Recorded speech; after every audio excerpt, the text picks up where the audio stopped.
Hello everyone, this is Gary, and today we're going to be looking at the 7 steps for good work plans.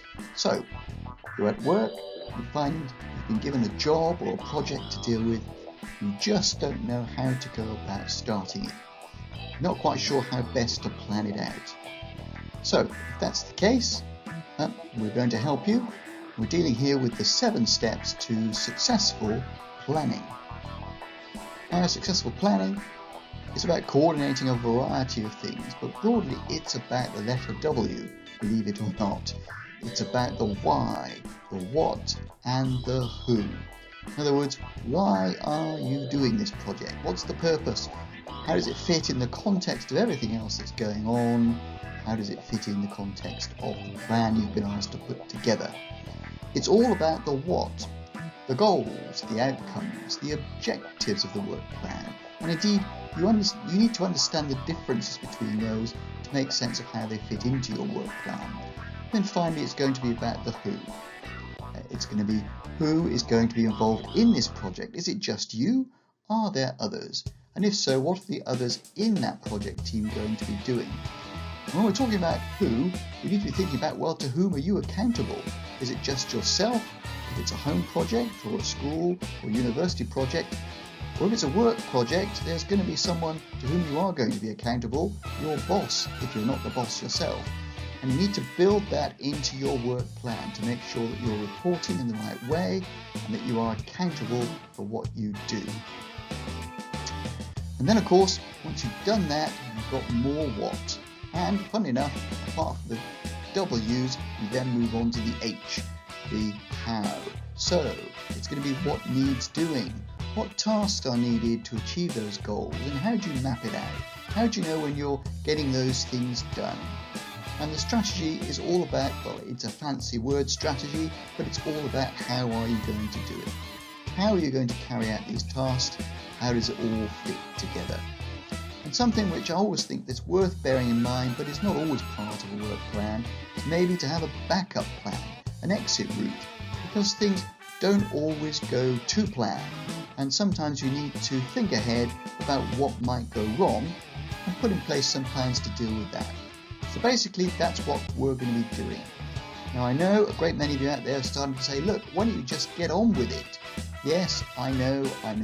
So, without more ado, and with bated breath, as they say in all good videos, let's get into it. Okay, so let's get into it. We're looking here at 7 steps for good work plans. And if you make good work plans, well, that gives you the 7 steps to successful planning. Of course, always read the small print. So the first 2 steps then concern why and what. This is really important because you start with the why. What's the purpose? What's the context for the work plan? You need to be able to write down, well, I've got this work plan because I have to do this particular task. I'm doing this particular task because I've got to achieve this or I've got to achieve that. We start with the why, the purpose, the context for the work plan. And then quite separately, quite differently, is the what. The what concerns the goals, the outcomes, the objectives of the work plan. What are we trying to achieve? Then inevitably it's sensible just to think about whether there are any limitations or restraints on what you're doing. The what if scenarios. Well, what if that thing that I was not expecting to happen happened?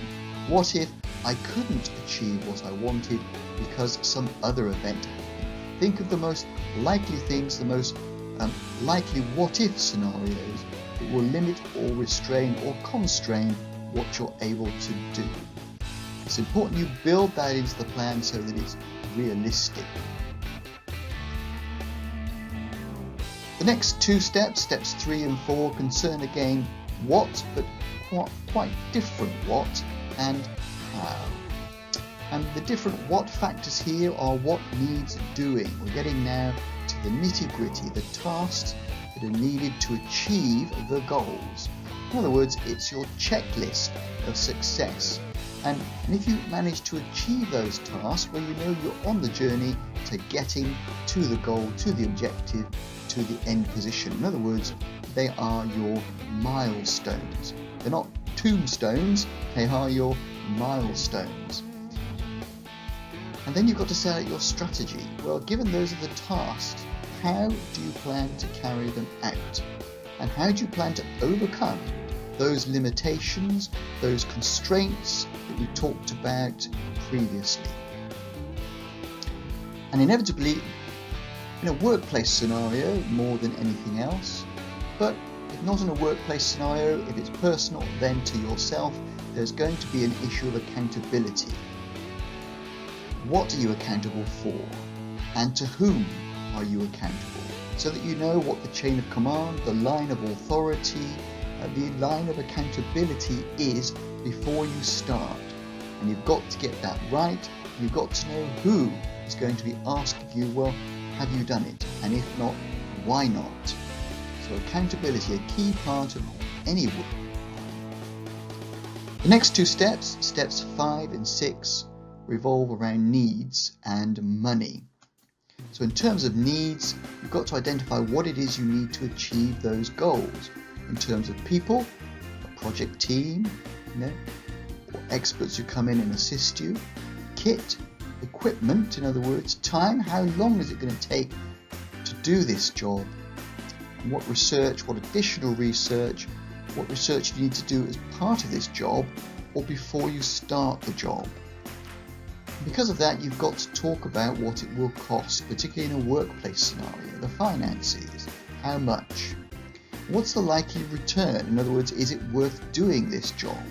What kind of returns are they? Are they measurable in money or are they measurable in other things? And what is the recovery period for that investment? Because there's going to be an investment of time, of people, of kit, and you've got to know how long is it before you get that investment recovered, before it turns into a profit, particularly in a business scenario. Finally, we're looking at the next steps. In other words, you've mapped out your work plan and what comes next. Well, what comes next is the 3 W's of who, what, and when. In other words, the actions to take this forward.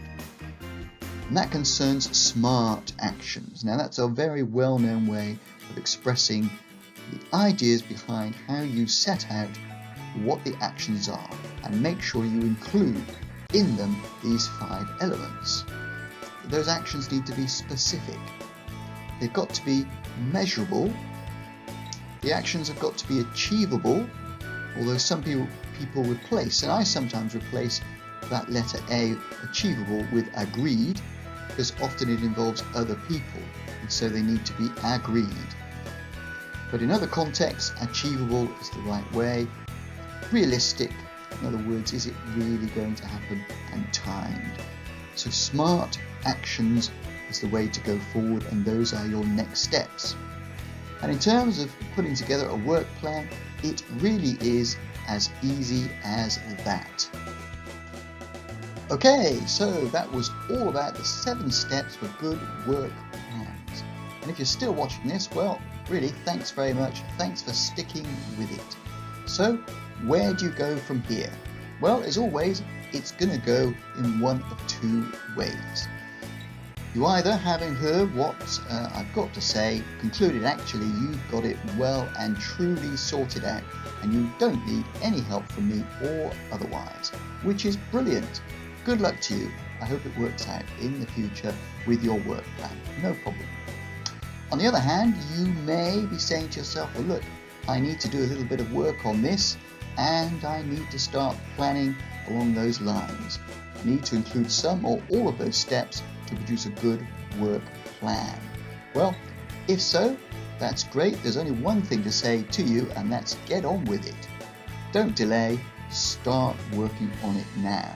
There's no need to look at anything else, watch any more videos. What's most important is you get on with sorting out that work plan. And just a quick reminder before you go, You need to look at the why, the what, and the who, the purpose, the context for the work. You need to look at your goals, your outcomes, and your objectives. You need to look at who's involved in that work plan, in that project with you, and if there are any limitations. You need to set out what it is you've got to do in terms of tasks, the order in which you think they'll be done, and the strategy, how you're going to be carrying them out. And finally, you need to address those important issues about needs and money, and start to set out what actions need to be followed next, and those have to be smart actions. Now, if you do all of that, I'm sure your planning will be successful, and good luck on your project, because it really is as easy as that. Now, if you like this video, please mark it as a like, and if you want to see more videos like this, please subscribe. All that's left for me to say is good luck and bye for now.